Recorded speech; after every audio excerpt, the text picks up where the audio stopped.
इस वीडियो में, जो कि भगवद गीता के अध्याय 15 पर आधारित है, हम निम्नलिखित महत्वपूर्ण बिंदुओं पर विस्तार से चर्चा करेंगे। कृपया वीडियो को अंत तक ध्यान से सुनें और बीच में कोई भी हिस्सा स्किप न करें, क्योंकि हर एक बिंदु आपके जीवन को बदल सकता है और आपको असली आत्मज्ञान की ओर ले जा सकता है। तो चलिए शुरू करते हैं इस आध्यात्मिक यात्रा को। अध्याय 15, पुरुषोत्तम योग के साथ। टाइटल: भगवद गीता अध्याय 15, सार, प्रमुख बिंदु, गूढ़ रहस्य और जीवन में प्रयोग।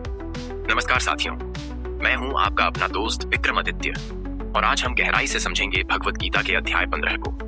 यह अध्याय न सिर्फ आध्यात्मिक ज्ञान से भरपूर है, बल्कि यह हमारे दैनिक जीवन में भी बेहद प्रासंगिक है। क्या आप जानते हैं कि इस एक अध्याय को पढ़ना और समझना आपको कई जन्मों का पुण्य दिला सकता है? क्या आप चाहते हैं कि आपका जीवन सिर्फ सांसों की गिनती ना हो, बल्कि एक आध्यात्मिक क्रांति बने?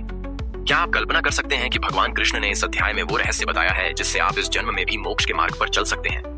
तो इस वीडियो को अंत तक देखें, लाइक करें और शेयर करें, क्योंकि एक शेयर भी किसी को आत्मज्ञान की ओर ले जा सकता है। और हाँ, चैनल को जरूर सब्सक्राइब करें। नाम है विक्रमादित्य। भाग 1, अध्याय का नाम और प्रारंभिक श्लोक। इस अध्याय को कहते हैं पुरुषोत्तम योग। इसमें भगवान श्री कृष्ण एक विचित्र संसार वृक्ष की बात करते हैं। श्लोक 1 से 2, कृष्ण कहते हैं, यह संसार एक उल्टा अश्वत्थ वृक्ष है जिसकी जड़ें ऊपर ब्रह्म में हैं और शाखाएं नीचे भौतिक संसार में। इसकी पत्तियां वेद हैं और इसकी शाखाएं कर्म के फल से फैलती हैं। विवेचना: यह श्लोक हमें बताता है कि संसार का मूल ब्रह्म है, लेकिन हमारी दृष्टि केवल भौतिक सुखों पर है। कहानी: एक राजा ने राजमहल के बाहर सुंदर बगीचा बनवाया।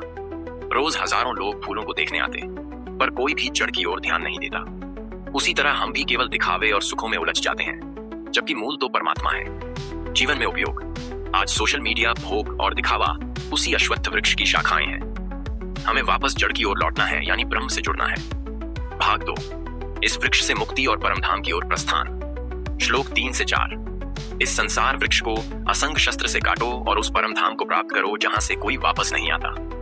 विवेचना: यहाँ भगवान वैराग्य और ज्ञान को तलवार बताते हैं जिससे मोह माया के बंधन को काटा जा सकता है। प्रयोग: हम जीवन में अनासक्ति का अभ्यास कर सकते हैं, परिवार, काम, रिश्ते निभाएं, लेकिन मोह में न डूबे। कहानी: एक साधक ने गुरु से पूछा, क्या मैं परिवार छोड़ूं? गुरु बोले, नहीं, मोह छोड़ो। मोह भीतर होता है, स्थान बदलने से नहीं कटता। भाग 3, आत्मा का स्वरूप और उसकी यात्रा। श्लोक 7 से 11, भगवान कहते हैं, आत्मा मेरा ही अंश है जो शरीर में रहते हुए मन और इंद्रियों को नियंत्रित करती है। मृत्यु के बाद यह आत्मा मन और इंद्रियों के संस्कार साथ लेकर अगले शरीर में प्रवेश करती है। विवेचना: हम अपने शरीर नहीं, आत्मा है। हर जन्म में आत्मा पुराने संस्कार साथ लेकर चलती है। रियल लाइफ एग्जाम्पल: कभी आपने देखा होगा कि कोई बच्चा बिना सिखाए ही कुछ विशेष कला में निपुण होता है, जैसे संगीत या गणित। ये पिछले जन्मों के संस्कार होते हैं। कहानी: पृथ्वीराज चौहान का एक सैनिक हर जन्म में उसी महाराज की सेवा करता रहा। आत्मा की निष्ठा और भाव साथ चलते हैं जन्मों तक। भाग 4, भगवान सर्वत्र हैं हर रूप में। श्लोक 12 से 15, भगवान कहते हैं, सूर्य का तेज, चंद्रमा की शीतलता, अग्नि की शक्ति सब मुझसे है। मैं ही अग्नि बनकर भोजन पचाता हूँ। मूल संदेश: जो लोग सोचते हैं कि भगवान सिर्फ मंदिर में हैं, वे भूल कर रहे हैं। भगवान हर जगह हैं, आपके भीतर भी। प्रयोग: भोजन से पहले कृतज्ञता जताना, सूरज को प्रणाम करना, अग्नि को नमस्कार करना, ये हमारी संस्कृति के वो पहलू हैं जो हमें याद दिलाते हैं कि भगवान हर कण में है। कहानी: एक भक्त ने शिवलिंग को दूध चढ़ाया और फिर बचे हुए दूध को कूड़े में फेंक दिया। गुरु ने कहा, अगर शिव हर जगह हैं तो दूध को फेंकना उनका अपमान है। भाग 5, 3 प्रकार के पुरुष और पुरुषोत्तम। श्लोक 16 से 18, 3 प्रकार के पुरुष होते हैं।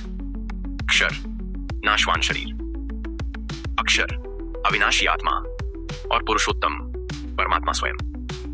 विवेचना: हम आत्मा हैं अक्षर, लेकिन जब हम परमात्मा से जुड़ते हैं तब हम पुरुषोत्तम के निकट आते हैं।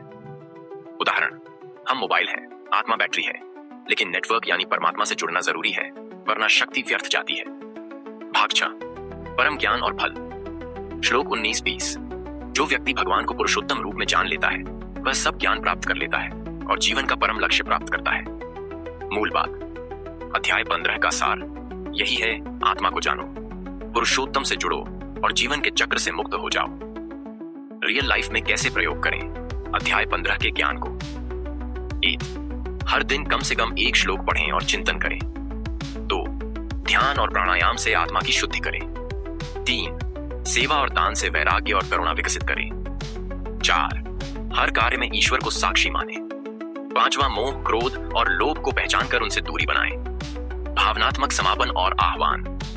दोस्तों, जब हम गीता पढ़ते हैं तो हम केवल ग्रंथ नहीं पढ़ते, हम अपने भीतर के कृष्ण से जुड़ते हैं। ये अध्याय हमें याद दिलाता है कि हम केवल शरीर नहीं, आत्मा हैं। और आत्मा का लक्ष्य है पुरुषोत्तम से जुड़ना, उन्हें पहचानना। तो इस वीडियो को शेयर कीजिए, हर किसी को यह ज्ञान दीजिए, क्योंकि जो आप तक पहुंचा है वो आपसे होकर किसी और के जीवन को बदल सकता है। चैनल विक्रमादित्य को सब्सक्राइब करना न भूलें। जय श्री कृष्ण। सुनिए, अगर आप हमारी सनातन संस्कृति की दिव्यता और हिंदू धर्म की महानता को पूरी दुनिया में फैलाना चाहते हैं, तो ये अवसर आपके लिए है। विक्रम आदित्य के चैनल को समर्थन देकर इस ऐतिहासिक और पवित्र मिशन का हिस्सा बने। केवल कुछ ही टैप्स में आप इस चैनल को नई ऊंचाइयों तक ले जा सकते हैं। अपनी श्रद्धा और योगदान भेजें जीपे, फोनपे या पेटीएम के माध्यम से, झटपट, सुरक्षित और बिना किसी बाधा के, क्योंकि डिजिटल पेमेंट से हर योगदान सरल, प्रभावी और शक्तिशाली बनता है। आपका हर छोटा बड़ा योगदान हमारी सनातन संस्कृति और हिंदू धर्म की अमर ज्योति को प्रज्वलित रखने में एक अमूल्य भूमिका निभाता है। तो अभी अपना पेमेंट ऐप खोलें और आज ही अपने दिल से इस पवित्र और ऐतिहासिक कार्य में योगदान दें।